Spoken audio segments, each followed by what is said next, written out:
Vedanta is to remove the ignorance, the Mula Avidya, and experience the oneness of consciousness. We do not experience consciousness because of ignorance, which is difficult to define. This Mula Avidya, the root ignorance of Atma, is rooted in our minds. We either think that I have grasped it intellectually, and so I know it, or if it is not clear, then I don't know it. We are so much dependent on our individual intellect for the Brahman Atman experience. With Bhagatyaga, this contradiction is removed. Bhagatyaga says, if you leave the opposite qualities, adjuncts, and attributes of Brahman and Jiva, then there is no contradiction, and then you land in the state accepting only pure consciousness without attributes as Satchitananda Brahman. Then you have completed the Mananam of Vedanta. With qualities, one cannot understand oneness with supreme consciousness, because the intellect only has the ability to process the attributed knowledge. That has nothing to do with pure consciousness. Next, we saw the meaning of Tat Tvam Asi. Shloka 44 describes the Tatpada. So Tat Tvam Asi means you are that, or that art thou. Tatpada is explained here in Shloka 44. The consciousness is attributed by the tamasa aspect of Maya for material cause, and the same consciousness attributed by the sattva aspect of Maya for the efficient cause. Then Brahman becomes the ultimate cause of creation, the abhinna nimitta upadana karana, the non-differentiated, efficient and material cause together, which is explained in Mundakopanishad with the example of the spider spinning its own web. With Shuddha Brahman attributed with Maya becomes, first Shuddha Brahman attributed with Maya becomes Karana Brahman, the causative consciousness. This Karana Brahman is efficient cause plus material cause. First, there is only pure consciousness, that is Satchitananda. Here, nothing can be created as it has no action. It can only exist in the form of experience as bliss. To describe and analyze the creation we experience outside, we need the concept of Maya, in which all karmas are there. But because the Chaitanya consciousness cannot be separated from Maya, and vice versa, we say that the creation is done by the Supreme God. Just as we sit motionless in a moving car and we say that we are traveling, so also the consciousness is motionless, but when the consciousness is attributed or connected to that Maya, which is moving and creating everything, we say we attribute the creation to that Brahman. This is an important point in Vedanta in connection with creation. The Tanmatras with the process of Panchikaranam, the Stula Shariram is manifested. Simultaneously, Ishvara with the Sattva Maya creates the intellect, the instrument for knowledge. Jiva is consciousness reflected in that intellect. When intellect is manifested, there the reflection comes, and that is the creation of Jiva. Shloka 45 explains the Tvampada. The Sattva aspect of Prakriti is divided into Shuddha Sattva and Malina Sattva. The Sattva is Malina because of Kama and Karmas. All objects are Tribunatmika. This is manifestation. Now, in individual consciousness, we can see Kama and Karmas as well as Mana Sattva. When Brahman receives this, the same supreme consciousness is called as Tvam. This is the Jiva. This is how the Jiva is created. Shloka 46 says, three aspects of Maya are contradictory. By that Mahavakya Tat Tvam Asi that we get from the Vedas, you can experience the Akhanda, the indivisible Satchitananda Brahman. Shloka 47 talks about how we can experience consciousness by the Mahavakya Tat Tvam Asi. This explains how we can prove that in our experience, the person we saw previously and the person we see now are one and the same. By the process of recognition or pratyabhigna, we remove all the previous memory and replace it with the present one. Consciousness is beyond time and space because time and space qualifications are attributes according to the actions. When we remove these, we are left with the substratum, the ashraya, the adhikaranam of that. That is called Atma or Brahman. Shloka 48 says that the upadhi is Maya for Paramatma and avidya for Jiva. This is the basic and important concept of Vedanta, how we make Ishvara and Jiva as separate and how we call Ishvara and Jiva as one. If those trigunas are not there, there is no question of creation or development. In Shloka 49, the question asked is that if Savikalpa Brahman is to be indicated by Tat Tvam Asi, then it indicates that Brahman may be non-reality. Because if there are no attributes, there is no knowing process. Without qualities, nothing is perceived. Pure consciousness, which has no attributes, cannot be perceived. Not only this, the infinite is not conceived. Then, Lakshya means that the object is to be known, becomes the non-real. And we cannot make Nirvikalpa or modificationless object as the knowledge. The question is that if you say that Brahman who you experience has no qualities or modifications, that means it cannot be known. If any object has qualities, then it has nama and rupa. Then that nama rupa is not real. Vedanta says that first, what does not have nama rupa cannot be known. And secondly, if something has nama rupa, then it is not fit to be known because it is unreal. Our Acharyas bring up such questions to open up our minds with these ideas. Shloka 50 has the answer to this question. It points out that Savikalpa Brahman has attributes and Brahman and is Brahman with attributes. That sentence itself is self-contradictory and is called Vyahati. Nirvikalpa cannot have the concept of Savikalpa. The second problem is that the Brahman with attributes, without attributes, has attributes. Now, this is also wrong. There are many problems in this sentence that diffuse the idea of this very sentence. Swamiji concluded with this last class. Over to Swamiji. Hari Om. Pranams.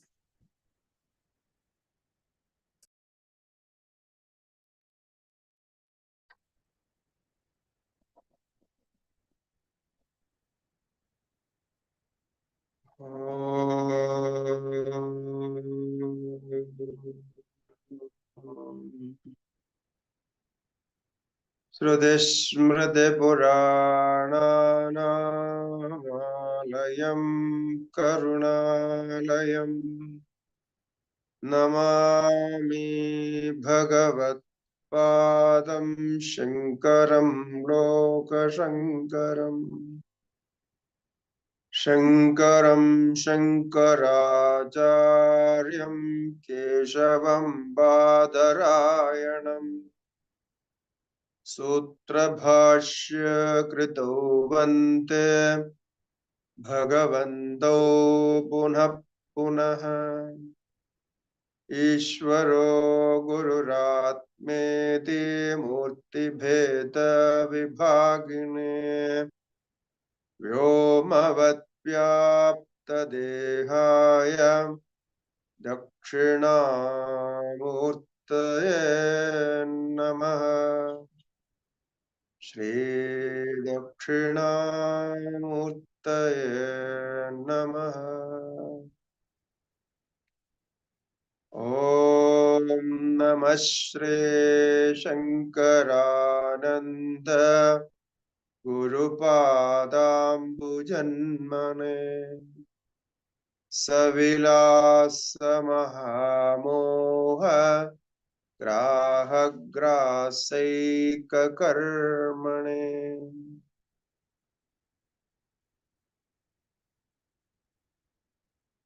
Shri Gurubhyo Namaha Harihi Om Om Namo Narayana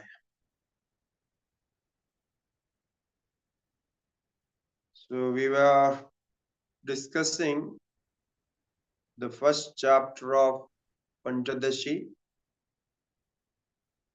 49th and 50th Sloka.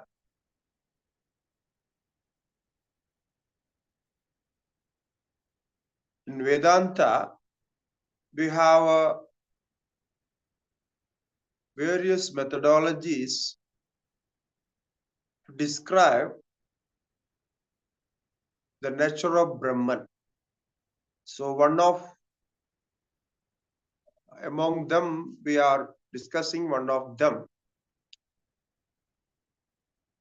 So the Sat Chit Ananta or Ananta, the nature of Brahman is pure existence, pure consciousness, and bliss.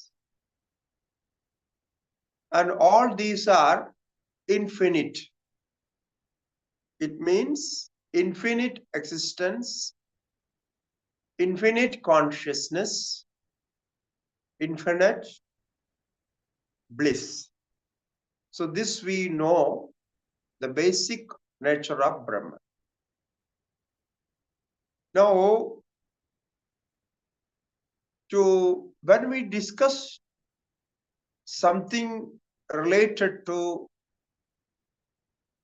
Brahman or infinite, so we have to attribute something into that infinite and then discuss. Otherwise, it cannot be made a subject of discussion. So that is the first problem. Now, based on this problem, this 49th question and the 15th answer should be understood. That's the basic thing. Now, although we know these words, when we say Anantam, we feel that we conceive the idea of Anantam. Ananta means infinite. Now, actually, we can't conceive the infinite by our intellect. The reason is very simple. To conceive something by our intellect needs to know some name of that object. Otherwise, the shape of the object, the quality of the object, the category of the object, or the actions in that object, something should be there. Without these means quality, category, or defined character or action related to that object, if nothing is known, intellect is unable to conceive that idea as what it is. So this is the basic problem with the idea of conceiving infinite. So if Brahman, the ultimate reality, is infinite, we are bound to make that reality or the knowledge of the reality, of the information of that reality into any of these qualities. So this is what we say as nirvikalpa and savikalpa. So nirvikalpa means with modifications, with qualities, attributed qualities or original qualities. So when we use the word savikalpa, it means Literally it means with vikalpas, with modification, with qualities, because the word vikalpa has many meanings. You can take quality or the idea or attribution, anything related to that. According to the discussion where what we are discussing and related to that, that's called vikalpa. So if the vikalpa is there, it means you are already attributed some modification, some qualities, something to this infinite thing or anything. Like if you are attributed a name to an object, so this that become an attribution, an identification, then you conceive it. If I talk about something which has no name, which has no form, first of all, it would be difficult for me to talk on that, speak on that. Somehow, if I manage to speak, you will not conceive it. Because the idea is not conveyed, not passed without these qualities. Therefore, it is called savikalpa.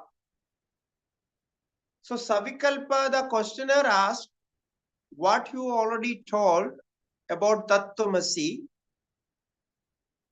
you told that you are that. It means I am that. So I am as an individual Brahman or individual consciousness, as we call it Jivatma.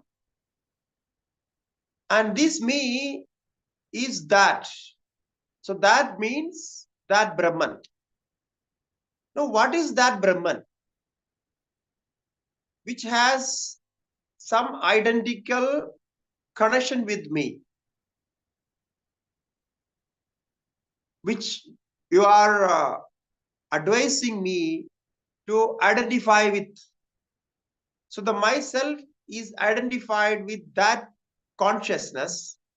Then I must know what is that consciousness is, how that consciousness looks like. And if I don't know, how can I identify myself with that? So I must get some idea. I ought to have an idea about that. Then I am ready. My mind will be prepared to conceive it, to accept it. Therefore, this question is asked just to open up our mind towards this idea.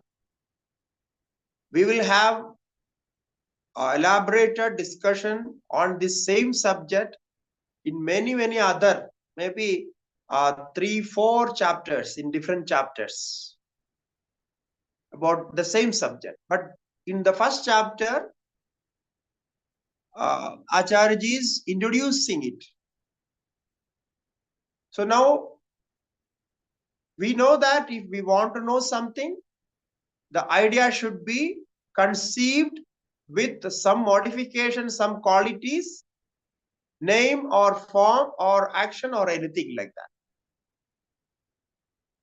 Otherwise, brain is not able to process it. So if brain is not able to process it, what would happen? You will feel unsatisfied. You will feel disturbed. Your mind will be disturbed.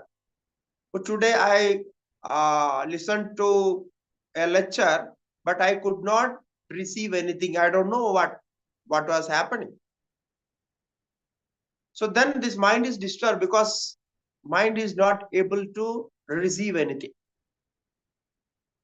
So therefore, our Shastras help us to make some idea, some form related to that infinite Brahman. Brahman without qualities, qualityless. Brahman is qualityless. Brahman is actionless, formless. There is no modification as such. So therefore, the Nirvikalpa is made into Savikalpa. Now, when we are trying to identify with something, that should be Savikalpa. So therefore it is asked. So that Brahman is Savikalpa or Nirvikalpa? Then the questioner himself says, if you say it is Savikalpa with modification, according to your own philosophy, your own statements, it contradicts.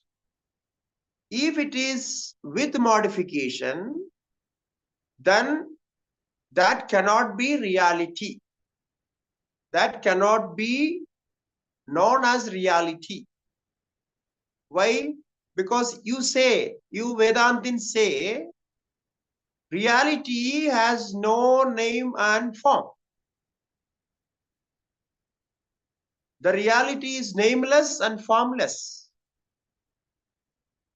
So now the problem is, how can then I receive it? How can I identify myself with that reality which has no form and name or quality, anything like that? So therefore it is said avastuta. So it cannot be reality. Now, if you remove all the attributions, that is called nirvikalpa, the purest form without attributions. Then, obviously, that cannot be made an object of knowledge. Na drishtam, na sambhavi.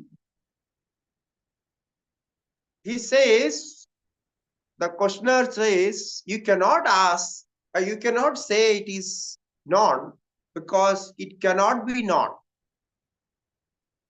We cannot see it, we cannot know it, and even we cannot imagine it. Because when we sit for thinking about something, we always bring all these names and forms. And now what is the problem? If that Brahman is made as the object of meditation, or you say Tat Tvam Asi, you are that Brahman. You say you identify with that Brahman which has no form, which is Nirvikalpa, then that is impossible. So you are saying something impossible. So that is also wrong. So this is the question. Therefore, it is asked the lakshyam. Lakshyam means the object which is to be known. The to be known or to be indicated is that Savikalpa with modifications, with attributions, or Nirvikalpa is that to be non-object is Savikalpa or Nirvikalpa? This is the question. Now, the answer we will see. You see, very interesting. Why Vedanta is considered as the highest philosophy of self? Highest philosophical experience of our own self. Because it is firmly, logically established. Only that we have to apply our mind, intellect, and conceive it, receive it. So in order to receive it, we have to follow step-by-step process. In any of the philosophy or any of the shastras, any of the subject we study, we have to follow a method. Otherwise, it is not possible.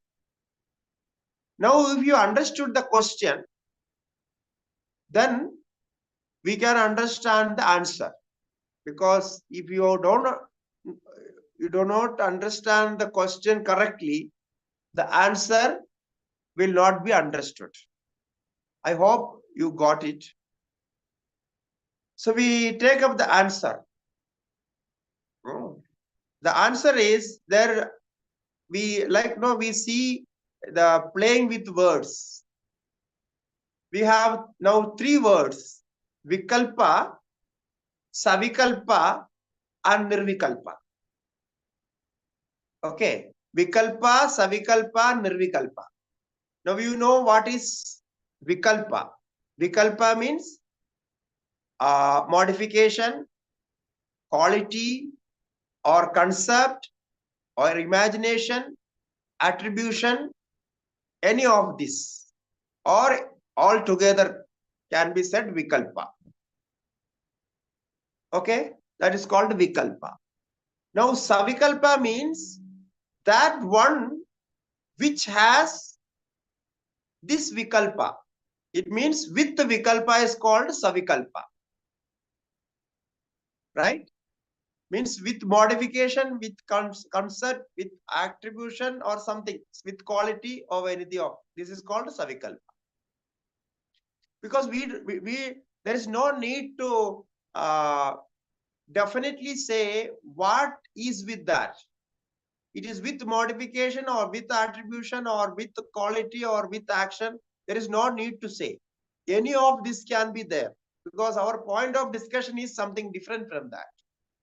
We are not discussing what quality it has.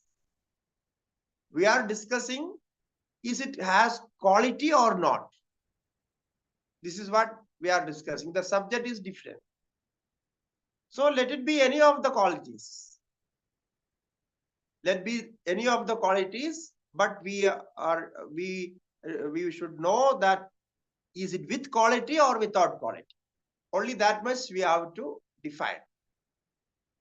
Right? Now this is the word Savikalpa. Now Nirvikalpa means opposite of that. Means without qualities, without Vikalpas. So the Sloka says, Vikalpo Nirvikalpasya Savikalpasya va bhaved. Adyo vyahadir anyatra anavastha atmashrayadayaha.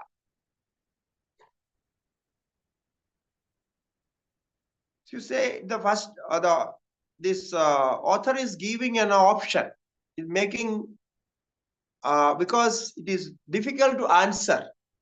We can't say directly that Brahman is Savikalpa or Nirvikalpa. And we can't say that Brahman is both Savikalpa or Nirvikalpa. That cannot be said.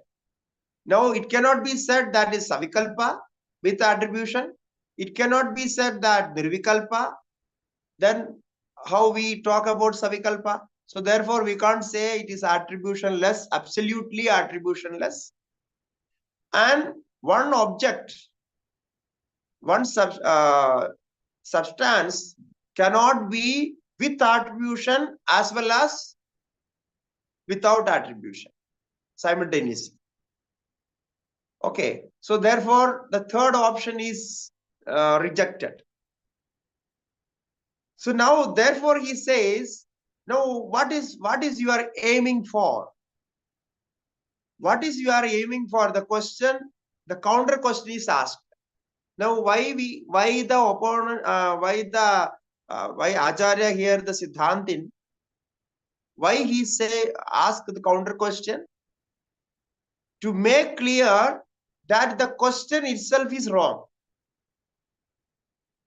No, if you have been in any of the court where the arguments happens, no, between two lawyers, so they do like this. So if the opponents to the counter argue the opponent, he makes that the first argument is the opponent's argument is false. For that, the counter question is asked. Normally, in Guru Shishya, the student and master and student, between them, the counter question is not asked, because students has some dedication. So that with that dedication and Shraddha, students ask the question, and master wants to clarify the student, because master wants to teach the student. So therefore, he answers directly. Okay, that is the normal understanding. But in some places, to make the student more receptive or more concentrated on the subject, the Acharya asks counter questions. Or sometimes the question is not clear. To make the question more clear, the counter question is asked. Okay, here the counter question is Vikalpo nirvikalpasya savikalpasya va bhavet. Is asking, what do you mean by your question? What is the intention of the question? Nirvikalpa and savikalpa. So the concept of nirvikalpa or savikalpa, you want to relate the Tat Tvam Asi with nirvikalpa or with savikalpa. So then you are asking savikalpa, savikalpa no, with modification, with attribution, has attribution. It means, what does it mean? When we say savikalpa, because we have to make one word for savikalpa in English. We have to take, then only this sentence can be made.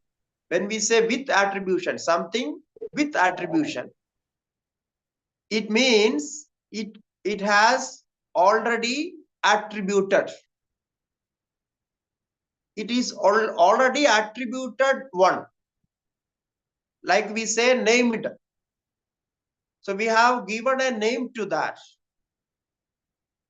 So when something is already attributed, there is no need to ask, is it has attribution or not? Anybody ask like this? No. If the person understood this object is attributed, then if he understands the attribution, the modification, then he will not ask, is it attributed or not? If he asks, then what does it mean? It is vyahati. He is contradicting himself. He is asking for something which is already established, which is already known.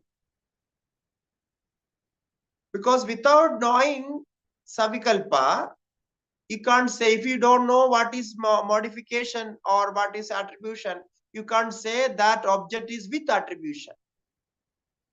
For example, you don't know what is the color of red. You don't know what is red. Then you can't say this flower is red. So when you say this flower is red, it means you understand the red, the color red, and you attribute that color to that flower object.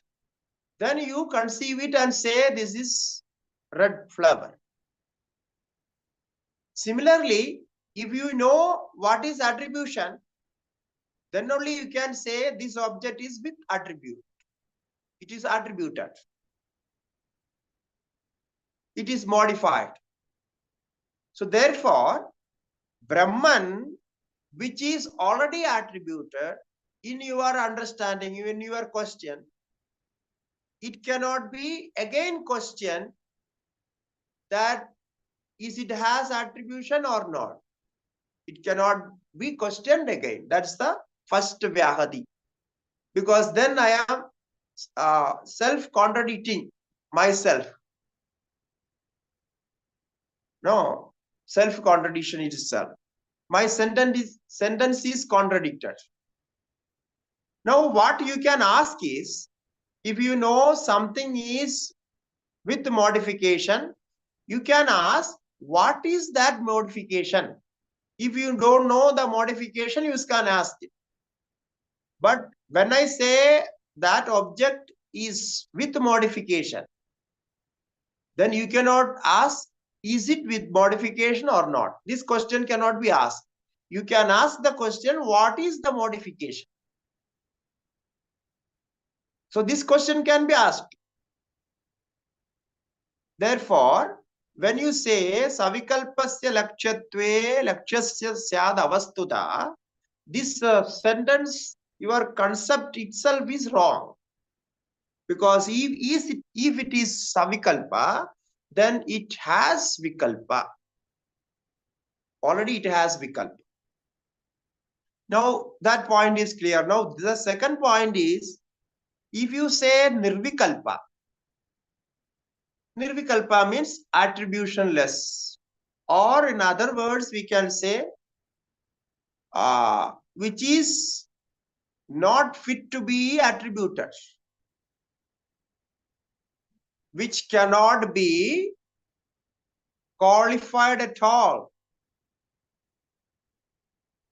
Okay. So when we study such philosophies, we have to follow some some philosophical terms, not technical terms, like some philosophical terms. Without that, it's not possible. Because these words they use to convey some ideas, if you explain more and more, the idea will be gone, because it is like pinpoint. So you have to pick up that point from that particular word in between. So more explanation will make it is sometimes confusing. So only with few words we have to pick up the point. In argument also it's like that. In law also it is like that. So they put some logic, so that logic will prove the issue there, the problem there. Then that point is important. To understand that point, you need some support. So this is how it is. Now here also the nirvikalpa, when we say nirvikalpa, means directly it is without attribution, or which cannot be attributed. It is unfit for attribution. Okay, that is called nirvikalpa. So the Shuddha Brahma, Satchidananda Brahma, without qualifications, without Maya, without Nama, Rupa, Prapanchas, it is unqualified, all-pervading Brahman. So if you make that Brahman qualified, so without qualification, that Brahman cannot be made the subject of discussion. That is the idea here. Because it has no qualification, you cannot bring that Brahman into the subject of discussion. If it cannot be made the subject of discussion, How can you ask question about that? How can I relate to that? How can you bring that into question and answer and relations? If you try to do that, if you attribute something and remove the attribution, and then think about that, then this process will continue, because there is no end to that process. And in other words, we can say, whenever we talk about nirvikalpa, attribution-less Brahman, for the sake of talking, for the sake of discussion, we have to put some idea into that, some conception into that, because without conceptualization, you cannot talk about an object. So this conceptualization itself is wrong with the nirvikalpa, because it cannot go with nirvikalpa. So the without modification, you cannot talk about that. If you talk about those modification, it is already modified. So therefore, adye vyahatihi anyatra anavastha atma ashrayaha. These are all technical terms. Anavastha means infinite regress. So Latin, it is said regressus ad infinitum. So you add on the idea which is not already conceived. So you add on that one after another. So you say, I want to know nirvikalpa. So what you do, you will add some vikalpa, you will find some word for that. And then you try to remove it. So this will continue for that. There is no end to that. So to conceive one idea, you have to put on that, and there is a starting, but there is no end. Because when you add something there, it is already savikalpa. It is not nirvikalpa. The nirvikalpa is not remained there.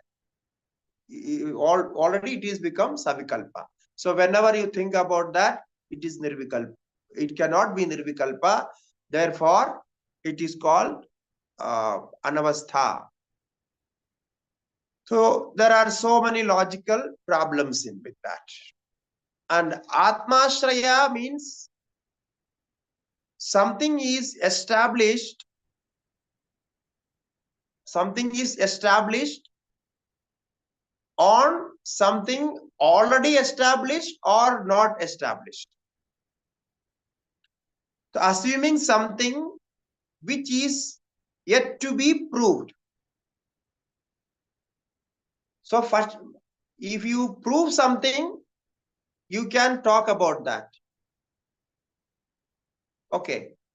And without proving, you cannot take that idea and talk about that.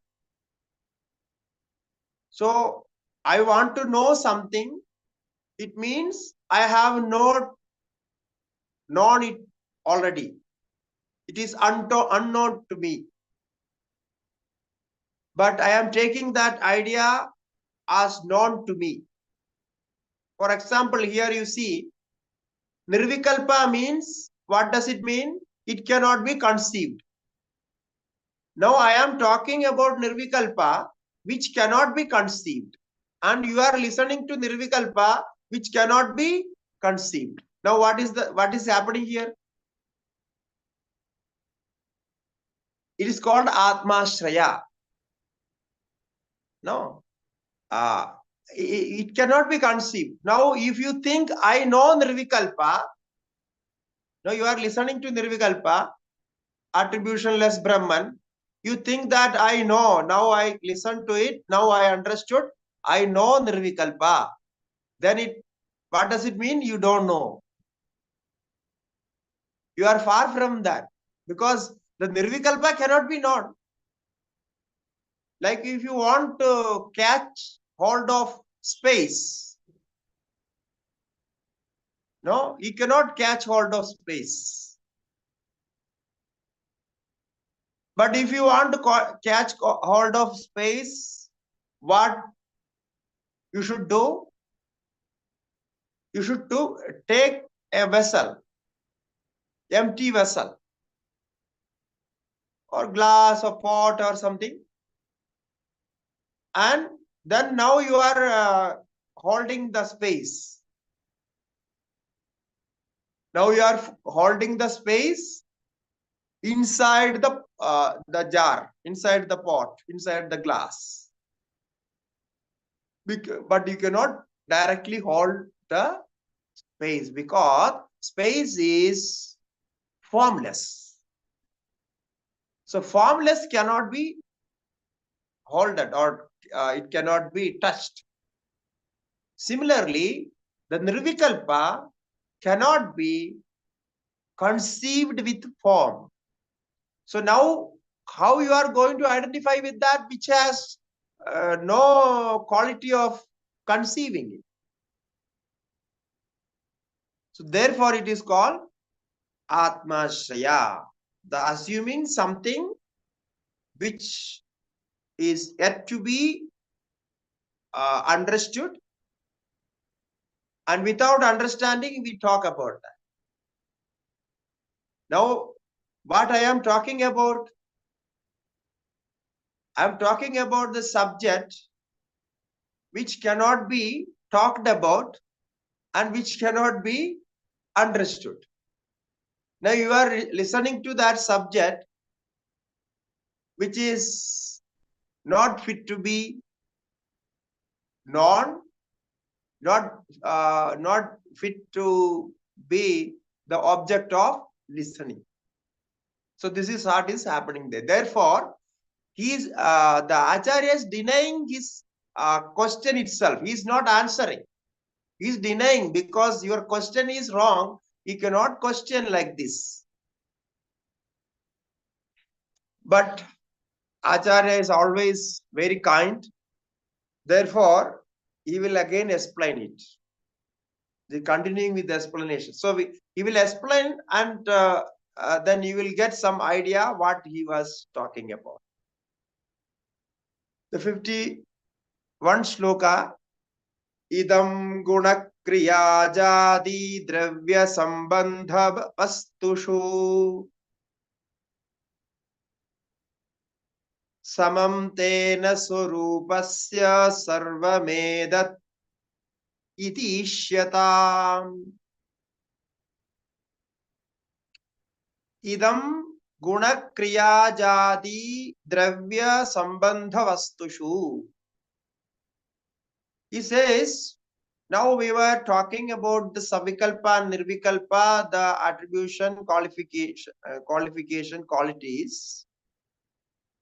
He says, it is all these are connected to all the different manifestations, like guna, kriya, jadi. Guna means quality. Kriya means action. Jadi means class, or different spaces or different categories. Jati. Dravya means substance, any object. Sambandha means relation. So he says all these are not connected to Brahman. Brahman has no quality, no guna. Brahman is nirguna. So nirguna Brahman, without quality, we attribute quality. The qualityless Brahman become qualified with our attributed qualities. Okay. As I said, if you want to hold a space, you have to hold a vessel and see that I am holding the space, or balloon or anything like that. So without qualities, you cannot understand the Brahman nor an object. So you bring some qualities. What qualities? We have so many qualities related to Brahman. Similarly, Brahman is actionless. We attribute actions for our convenience to know Brahman. Because when we think about actions, we have no other substance to attribute those actions. Therefore, we make actionless Brahman with actions. That's the problem. The jati, there is no category in Brahman. There is no quality, no class in Brahman. So therefore, we add some class, something there. We say this is a God, and this is God, this is human being. Like that, we make so many separations, classifications. So dravya sambandha vastushu. So this is what we do in relation with all the substance, all the objects. Only we know this process. So in this process, mind is very easy. When my mind can get into this and understand. Now, when I think about myself, if I just you contemplate on this, because it is better to contemplate on our own self. So when we think about ourselves, what we think? Who am I? When I think about me, what I am going to think? No? You may, if you are more attached to your studies, you will first think about your studies. Oh, I am a PhD. I am doctorate in such and such subjects. So if you are attached to that, you will remember that first. If you are attached to your body, physical body, first you will think, oh, I am a woman, I am a man. So that would be the first preference. Now you will get that. So if you are attached to your position, that you are an officer or you are something, so you will think that I am an Acharya, I'm this, I am that, I'm so and so. So you will remember that position. Now you try to remove all this and remember yourself. Is it possible? Not possible. Or you try and then let me know if you know without these qualities. So without these qualities, yourself cannot be known. So therefore, dravya sambandha vastushu. So all these relations are made. Therefore, we are so much worried about relations. Why people are so much worried about relations, friendship and all their relations. Why? Because they identify themselves, the existence of themselves with these relations. Now, if I don't have any relation, how can I live? Who am I if I don't have any relations? So therefore, dravya sambandha vastushu, it is all made. Samam dena swarupasya sarvamedat itisyatam. So he says, so in these aspects, you think about that Brahman, not only nirvikalpa, but nirguna, nishkriya, ajati, adravya, kutastha, and all this. So without qualities, without actions, without jatis, without dharmas, without actions. So think about that. So samam tena swarupasya sarvamedat iti ishyatam. Ishyata means know about this, contemplate on this. Try to remove all those attributions, superimposed qualities,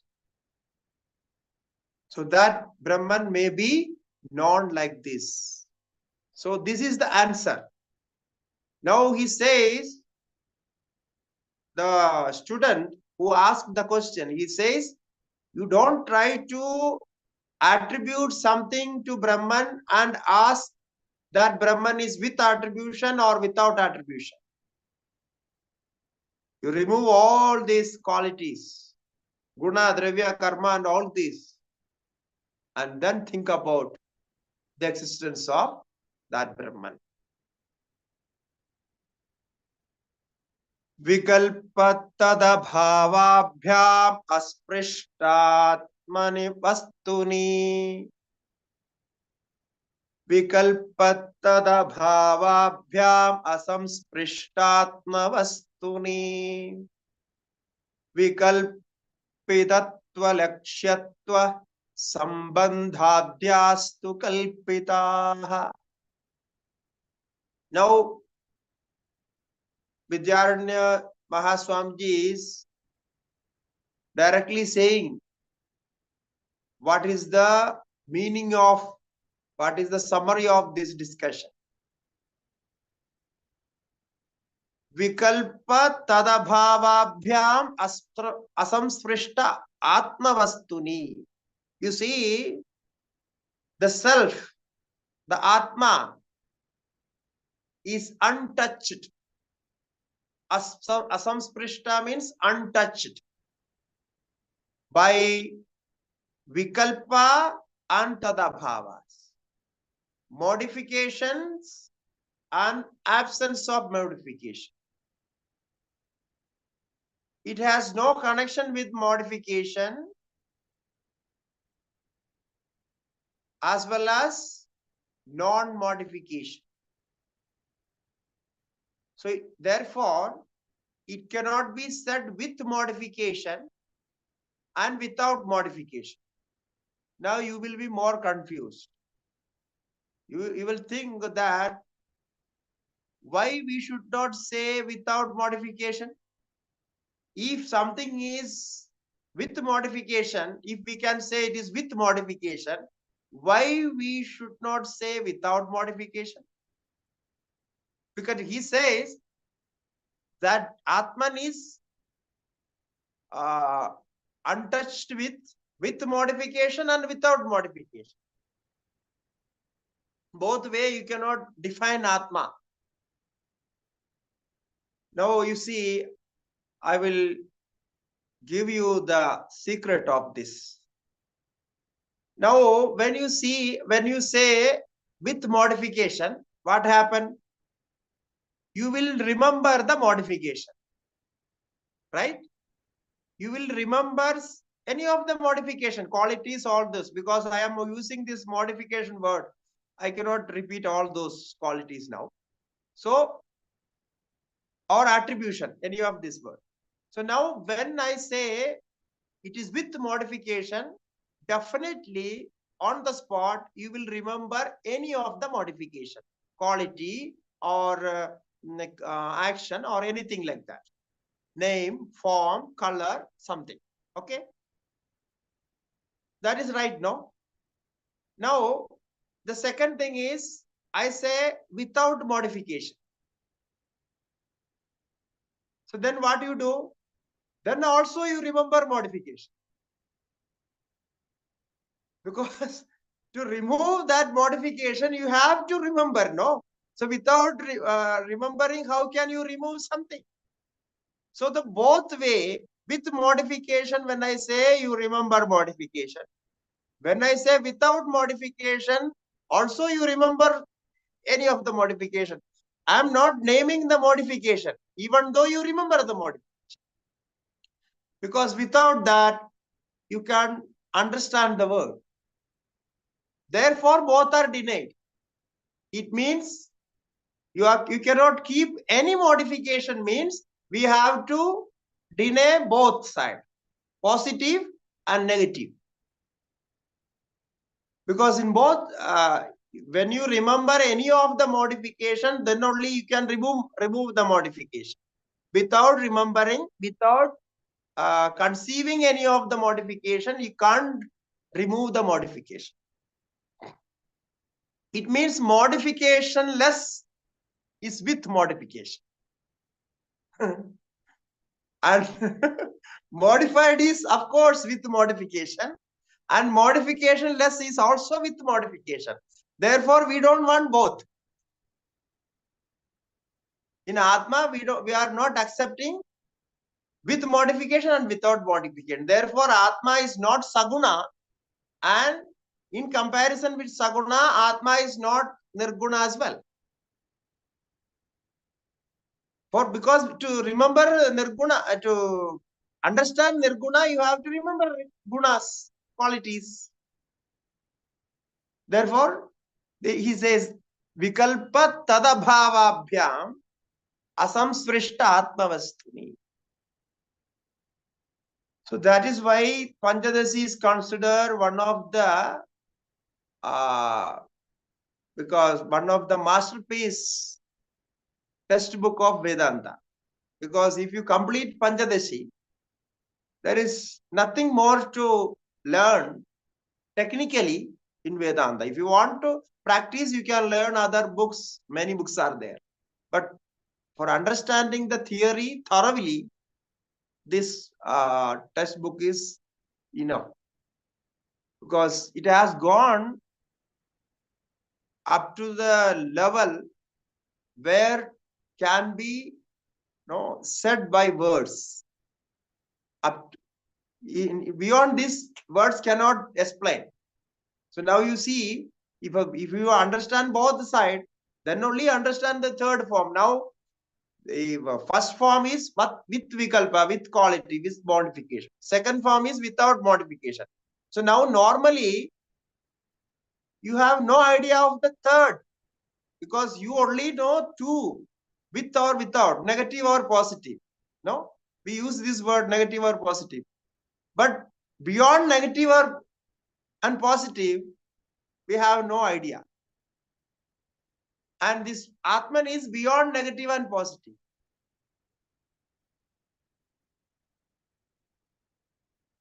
Vikalpitatva lakshatva sambandhadhyastu kalpita. That is what he says. All these know what we are talking about, what we are loudly talking about, all these points.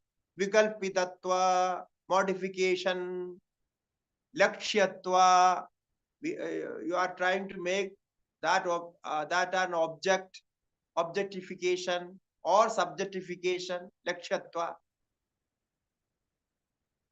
And sambandha, anything, when any idea, anything you think about, you have to relate it to something. Without relation, nothing can be known. There is a subject-object relation. There is a subject-verb relation. There is a relation of adjective and object. So, without relation, nothing can be made. If subject has no relation with the object, then how the sentence is made? Now, how the idea is conceived? There is no cognition. So therefore, he says all these modifications and qualities and objectivities, objectiveness, everything is kalpita, superimposed. It is all playing, you are playing with words, with ideas. It has no relation to the reality as Brahman. The reality has no relation with all this. Reality is beyond this. But to understand this point, one has to study, one has to contemplate, one has to listen. Sravana, Manana, Nididhyasanam. Without this, even this idea cannot be conceived. Now, if I say there is something, some big object, something is there, which is neither negative nor positive. So neither negative nor positive means it is neutral, no? But it is not even neutral. So then people say this Vedanta cannot be understood because it has no negative, it has no positive, and it is not neutral.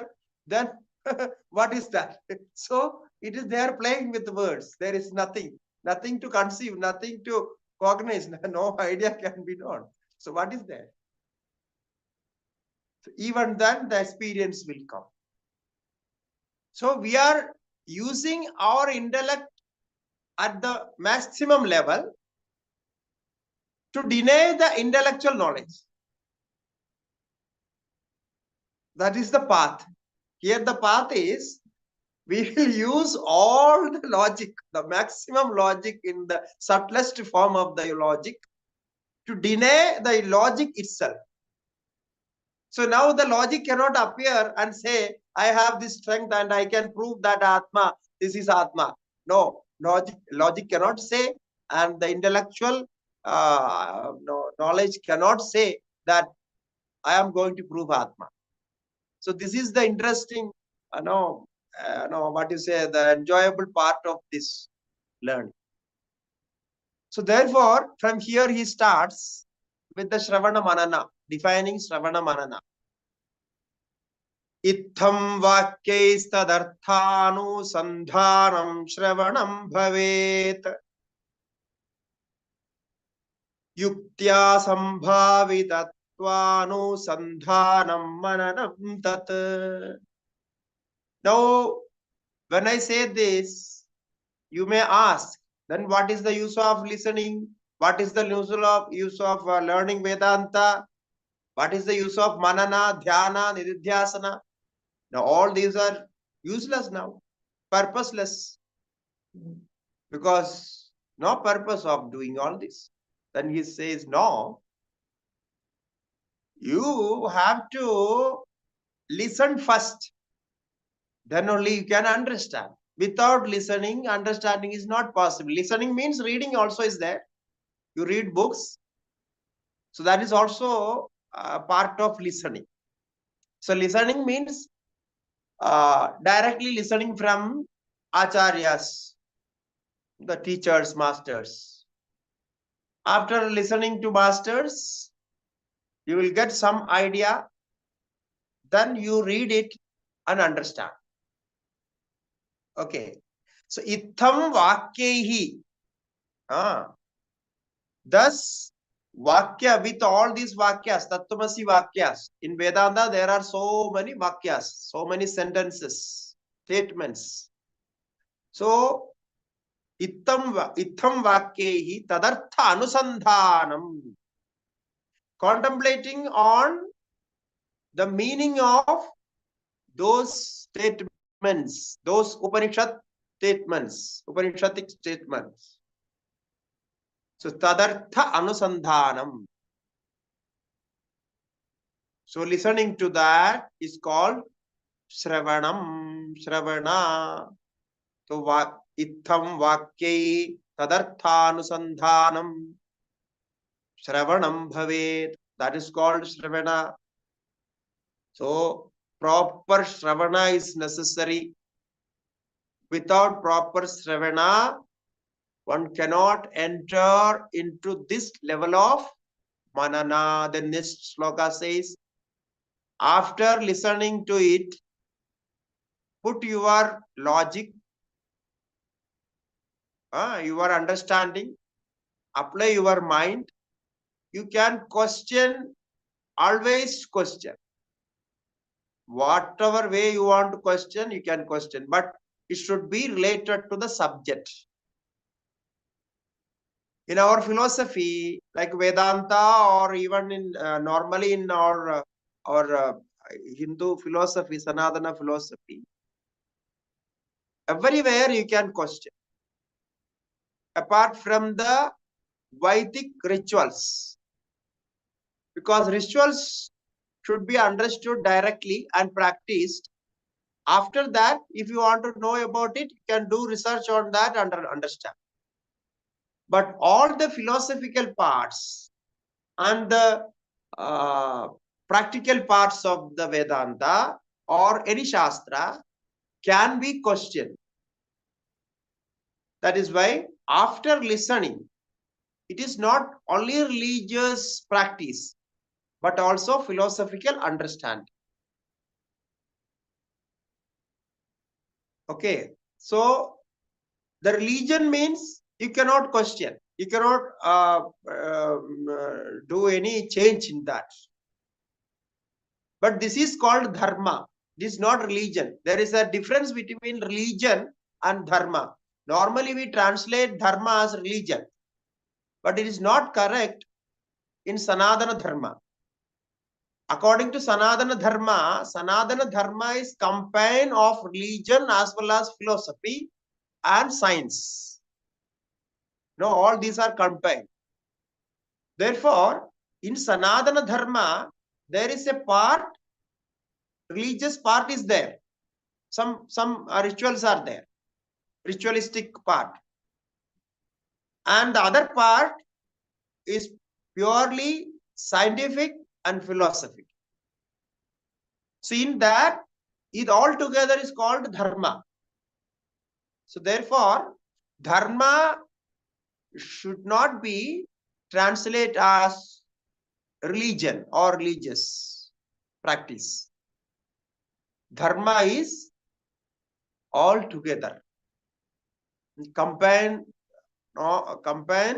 with religion and science and philosophy. Okay. Therefore, after this, after listening to Vedanta, yuktya sambhavit tattva anusandhanam. So you apply your logic. But to apply your logic, you have to study law first. Otherwise, you cannot apply. How you are going to apply your logic? So you have to study the Vedantic law. You have to study Nyaya, Vaisheshika, and all these darshanams. And Vedanta logic is also there. So study all those. Then you know how to apply logic. So apply those logic. Therefore, it is said in Upadesha Panchakam of Bhagavatpada Shankaracharya, Srutya Anusrita Tarko Anusandhiyatam. Srudishiros Tarko Anusandhiyata. So Tarka means your logic. So you have to apply logic according to the Vedantic test, according to the Vedantic statements. So then only you will find right answer and you will land in right place of understanding. So yuktya sambhavitatva anusandhanam. Sambhavitatva means we apply logic to make sure that whatever is said, whatever I listen is correct. There is a possibility. It is reality. It is real. There is a possibility that I can achieve it. I can achieve this way. So, sambhavidatva anusandhanam. To arrive at the possibility of the subject or the whatever is known in to to understand that everything is in place. There is no confusion, there is no contradiction, nothing is missed there. So therefore, yuktya sambhavidasya anusandhanam mananam ityabhidhiyate. Manana means contemplating or applying the logic, thinking about that. Manana means thinking, constantly thinking on the subject learned. It's called manana. So this is the definition of manana. Now comes the definition of Nididhyasana. So we will just listen to that too. Tabhyam nirvijigilserthe chedasasthapitasya yat ekatanattvamedadhi nididhyasanamuchyate. The word meaning of Nididhyasana means continuous meditation, continuous contemplation is called Nididhyasana. You might have heard about dhyana. The same meaning. Dhyana means meditation. Now, one-pointed concentration is called dhyana, ekatanata. The same thing is here in Nididhyasana also. Now, what happened? What you already have listened, you have thought about it, and now you have conviction, complete belief, you accept it, that whatever I learned, this is correct. This should be the reality.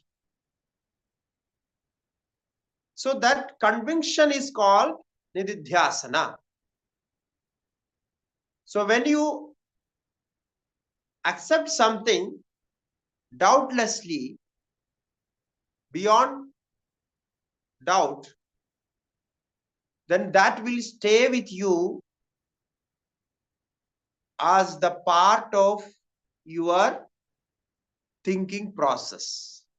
It will not go away now, because you conceived it, you have full confirmation, and there is no doubt, because doubt will shake the what you know. No, if you have doubt, your mind will be shaken, because doubt will bring 2 points, 2 ends. So then mind will fluctuate from one end to another end, like the pendulum of a clock. So if doubt is not there, there is complete possibility of stable mind. So that mind is called one-pointed mind.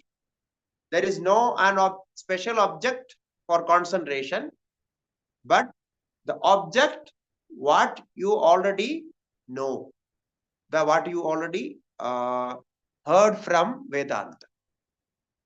So tabhyam nirvichikal se arthe. Tabhyam means by that Sravana and Manana,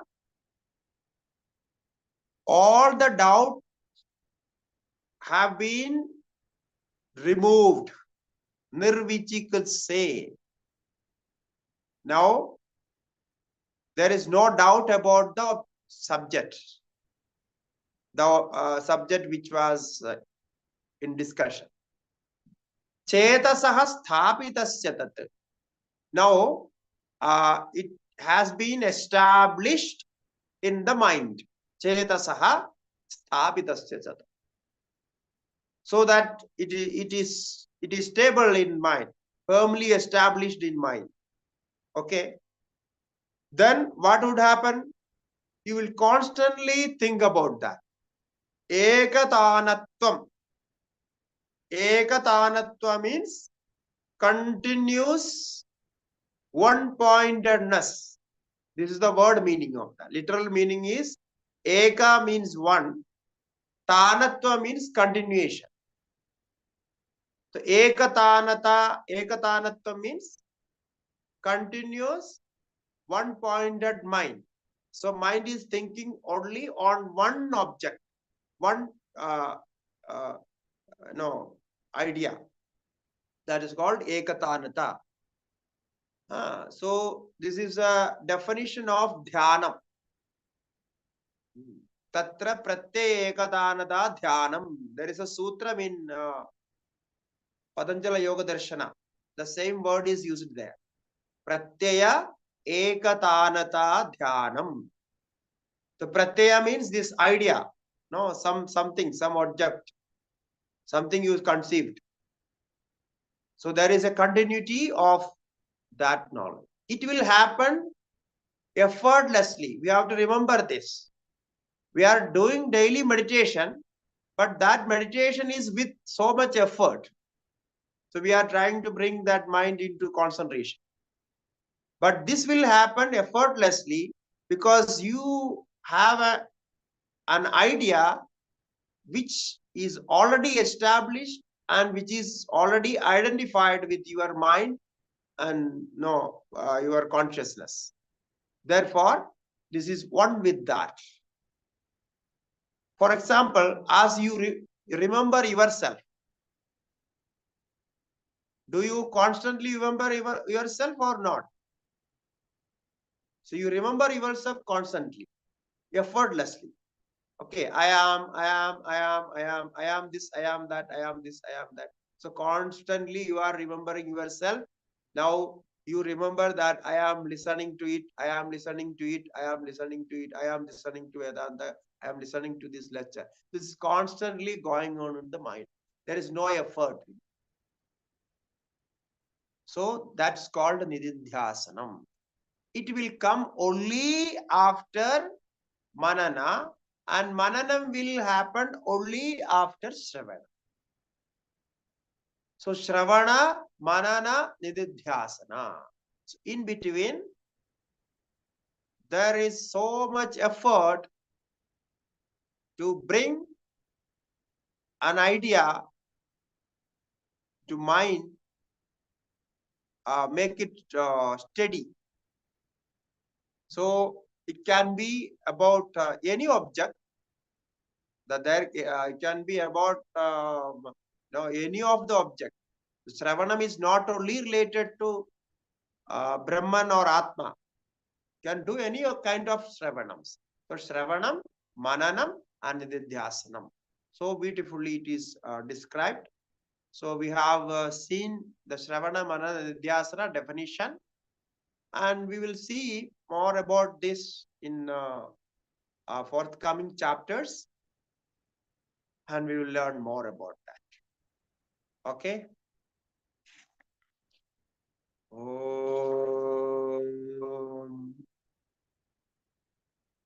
So now over to you for questions, clarifications.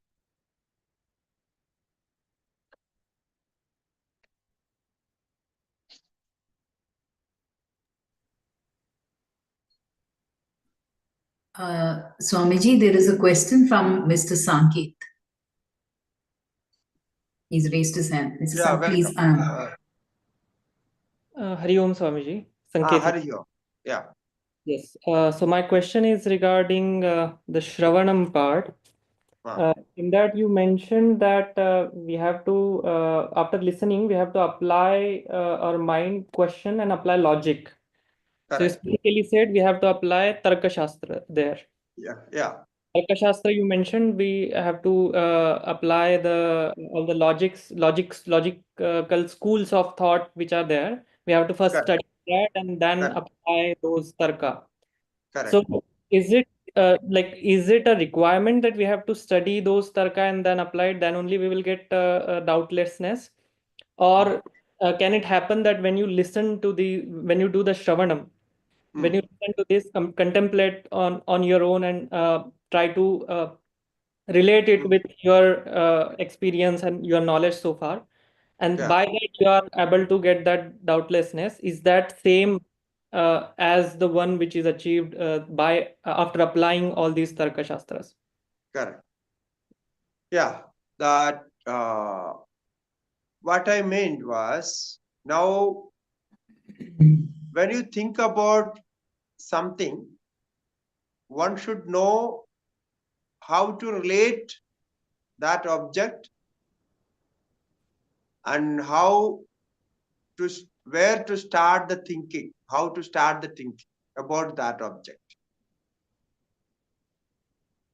Why? Because normally we think about an object which has many forms or many qualities. When we think about an object which is very subtle, absolutely subtle, and formless, nameless, qualityless, if we want to think about that, we should learn how to think about that. So this how to think is called logic.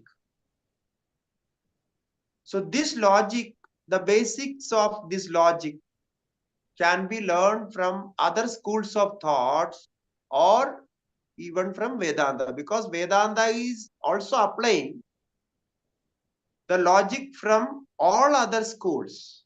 You can see when we study further, the application of Nyaya Shastra, the application of Mimamsa Shastra, all Shastras are there. And the second part of your question was, is it necessary that we should study all these schools of thoughts? No, it is not necessary. It is not a must for this.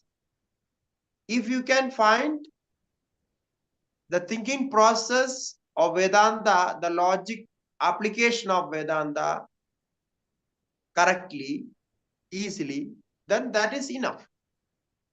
Because through this, you will be studying those schools. As I said, Vedanta has adopted or applied all those logics into the statements of Vedanta. Therefore, either way, you first get some basic idea of those schools and apply all those into this, or study this and go through this to understand those logics. Either way, we can do it. The purpose is the clarity of thought, clarity of intellectual understanding of the statements. The statement from Upanishads and Vedas. This is the purpose. So, whichever way we can fulfill this purpose, we can apply it. Understood, okay? Sir. Okay. Thank you. Next question is by Dhruti Trivedi. Kindly unmute and ask.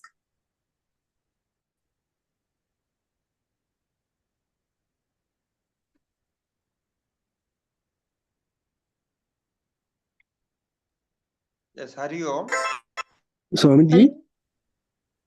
Hari Om, Pranam Swamiji. Swamiji. Yes. Hari. Pranam Swamiji. I'm sorry I'm asking this question because I'm really struggling. I had one question first about what we discussed the topic today.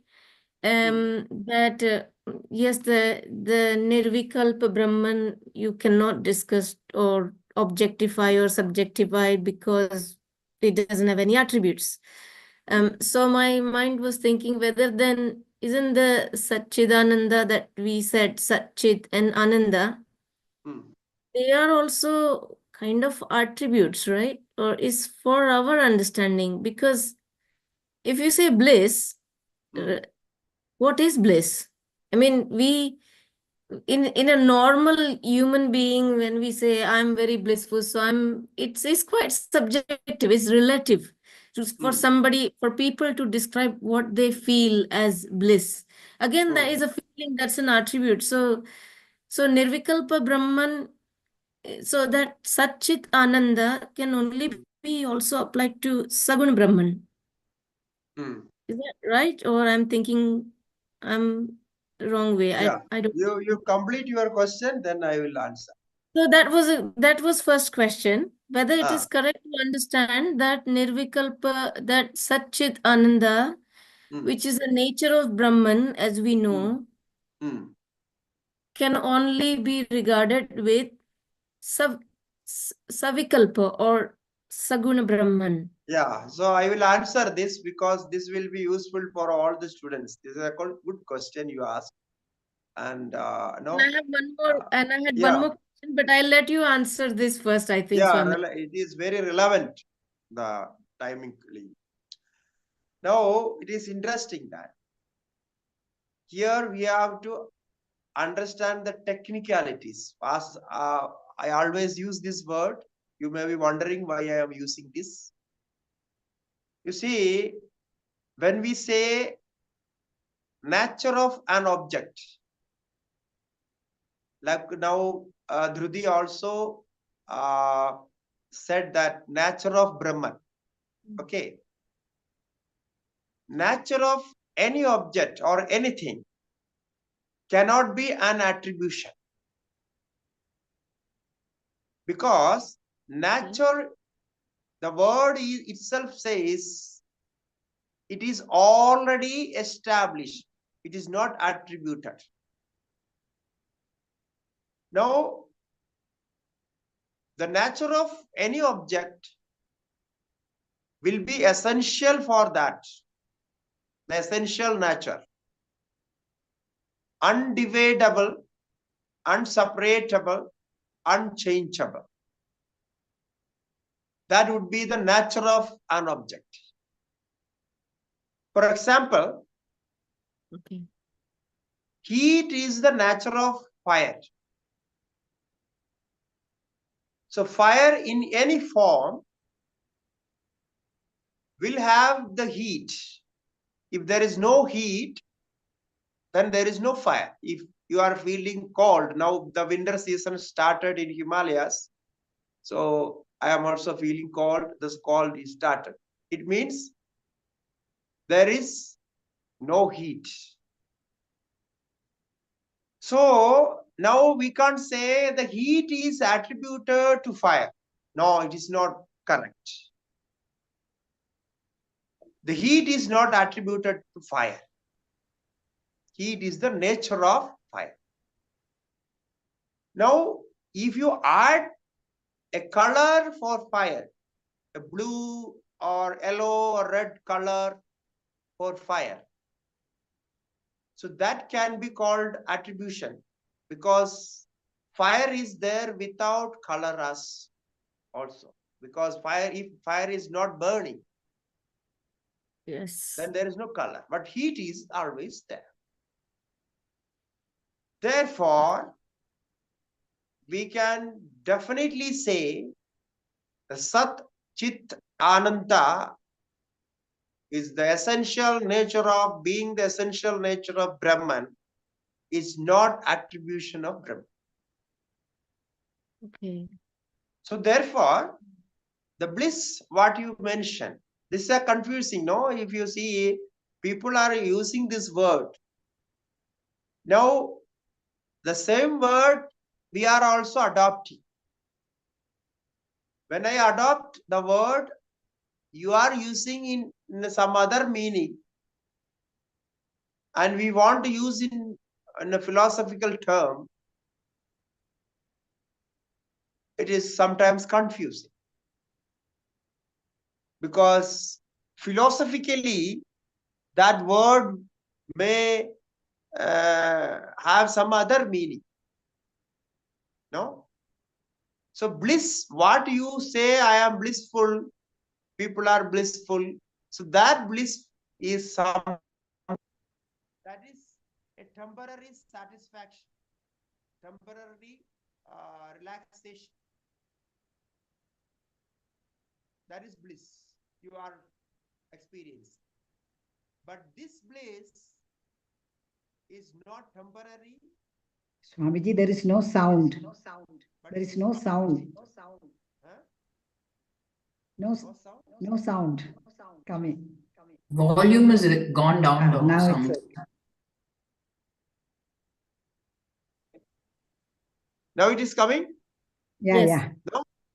Okay. Yes. Something happened, I think. Okay.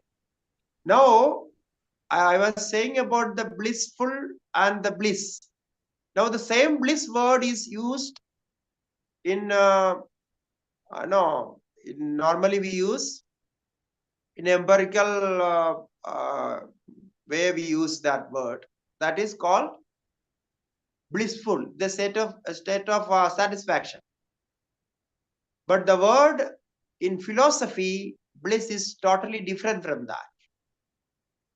Bliss is the nature of Brahman, and this bliss is ultimate and all-pervading. It cannot be changed, changeless. Mm. And for this bliss, you don't need any qualities, you don't need any action, nothing. This bliss can be experienced directly. There is no medium for this bliss. Only when you directly experience, then that bliss is called Brahman's bliss. So this bliss you experience, the glimpses of this bliss you experience in deep sleep. Deeply. Yeah. Right? So this is the difference. No, when I enjoy something, some object, so that time my mind is concentrated to that object. I got that object. I am satisfied with that. So you are thinking about having an ice cream. So you got it. So you are blessed. No? So you got that bliss. So that's called that state of blissful. Okay. Okay. Akanda. And there was one more question. Is it okay to ask or is it late? Yeah, it is already late. Okay, But never one, mind. yeah. It's You can okay, ask Swami. next time. Someone Yes. else also was trying to ask in between. Okay. Like Okay. we can give chance to others. Yes. You can ask this question next time. Okay. Namaste. Namaste, Swamiji. Okay. Hari Om. Hari Om. Ah. Swamiji, Welcome. I am Soman from Kollam. Ah. Maybe you understand. Last 2 months back, I was in Uttarakashi. Ah, okay. Please ask. Okay. Yes, yes. Swamiji, my doubt I remember you. Yeah. My doubt is, when we studied the Tattva Bodha, we are talking about Brahma. At least it was explaining Sushma in Sushma it is, and also it is Stula in Stula. There is no space at all without Brahma in universe. But this discussion is going, never you use this example. Not only that you are explaining, not even Maya. So you are feeling it very strange. And also same Atma, when we are explaining about Atma, it was explaining like sun. The sunrise is Paramatma and each rise is Jivatma. Today we didn't hear that explanation also. Yeah. So this Pancadashi is far different than Tattva Bodha. Yeah. So you are right. Because that Tattva Bodha was the basic test, like Bala Patham. No? Infant reader. Yes.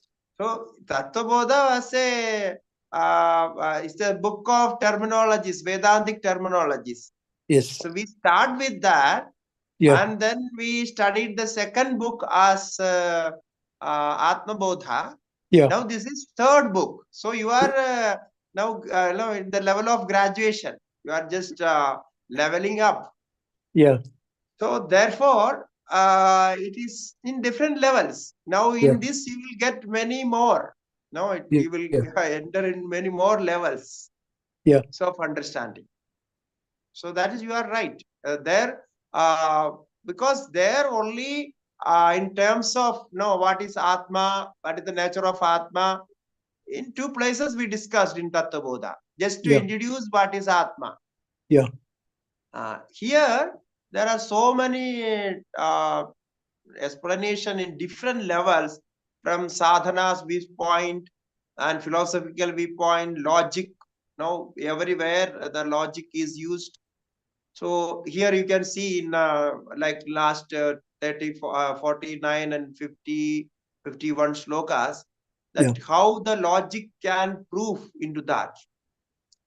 So we will get more clarity on that. Actually, with these words and with explanation, we are not directly entering to that. We are not directly experiencing that.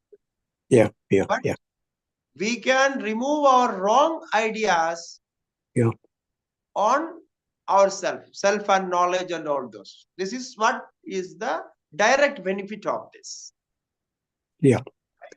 Okay, thank you. Namaste, Swamiji. Thank you. Thank you. So we conclude with this. Om Purnamata Purnamitam Purnat Purnamudashyate Purnasya Purnamadaya Purnameva Vasishyate. Om Shanti Shanti Shanti. Shri Gurubhyo Namaha. Harihi Om. Thank you all. Harihi Om.